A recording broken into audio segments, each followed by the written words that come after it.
საერთოდ შობს რომ ყოველთვის დისკომფორტის ზონაში იყო, როდესაც მუშაობ.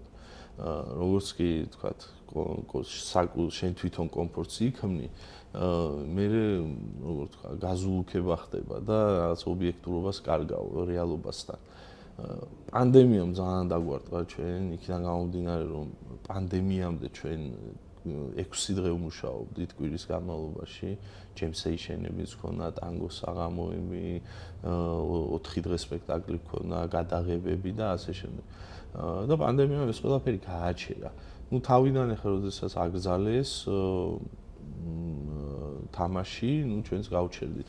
როგორც კი საშუალება მოგვეცა, რომ მაგალითად ღია სივრცეში გვეთამაშა, ჩვენ საბურთალოს რაიონში არის ეს შანხაის უბანი არის და იქ მე-18 სართულზე ღია სივრცეში სახურავზე გავაკეთეთ სპექტაკლი, ერქვა ლიზას ტორტი, ესე ერქვა და აი მანდაც კი მაგალითად ნუ გარდა იმისა, რომ ძალიან ისეთი შთამბეჭდავი იყო, რომ მოდიოდით სპექტაკლზე თქვენ ჯერ მაინც დღის სინათლე იყო და სპექტაკლის მსვლელობის დროს თქვენს თვალწინ ბნელდებოდა და მთავრდებოდა სპექტაკლი, მაგის გარდა ჩვენ ესეთი ონიაშვილზე არის ესეთი ტორტების მაღაზია, სახლური ტორტები და ჩვენი პარტნიორი იყო და სპექტაკლის შემდეგ დიდი ტორტი ქონდა ხოლმე, ყველა სპექტაკლის შემდეგ და ჭრიდით და ვუმასპინძლებოდით ყველა მაყურებელს, ვინც კი მოდიოდა და ყველა იყო ბედნიერი.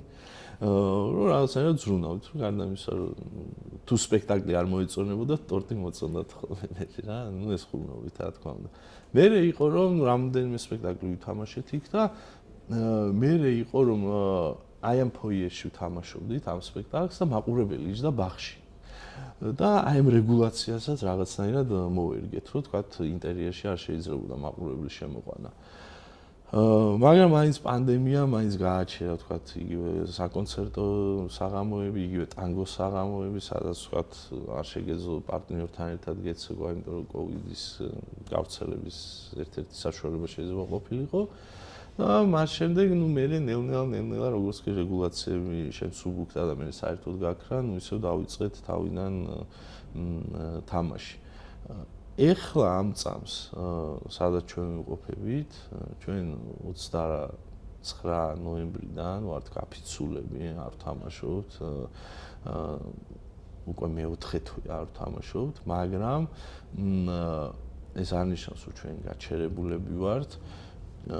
ყოველთვის გვინდოდა ხოლმე სულ ლაპარაკობთ ამაზე, რომ მოდი გადაღებები გადავიღოთ რამე სერიალი, რამე ფილმი გადავიღოთ, რაიმე პატარა ვიდეო რგოლი გადავიღოთ. და ვიდეო რგოლებს უფრო ვაბავდით ხოლმე თავს, ეს მაინც რეჩიტატივის კლიპები, ეს როგორც ეძახიან ხოლმე, რეჩიტატივის ვიდეო რგოლებს ვიღებდით ხოლმე. ეხლა გვინდა რომ ეს თეატრი, ეს შენობა გადავაკეთოთ როგორც პავილიონი და როგორც გადასაღები მოედანი და ვცადოთ, რომ კიდევ უფრო წინ წავიდეთ. თუ არ გამოგვივა, თუ ნახავთ, თუ არ გამოგვივა, ხო? დაახლოებით მე-15 წელიწადია, რაც სარეპერტუარო თეატრი გვაქვს და ამას ნებისმიერ დროს დაუბრუნდებით. კი დრო დაგჭირდება, მაგრამ ყოველ შემთხვევაში მაინც უკვე დიდი გამოცდილება გვაქვს, რომ ისევ დავბრუნდეთ. მაგრამ ეხლა გვინდა რომ უფრო წინ წავიდეთ და ყველანაირი შესაძლებლობა გვაქვს, პავილიონიც გვაქვს, დეკორაციებიც გვაქვს, რაც არ გვაქვს გავაკეთებთ, მსახიობები გვაქვს და რაღაცა მეტნაკლებად ნორმალური კამერაც გვაქვს. ასე რომ ჩვენ როგორც თქვი, იაპონურ ველოსიპედზე ვზივართ და ამ პედლებს ვატრიალებთ, რომ მხოლოდ წინ ვიაროთ.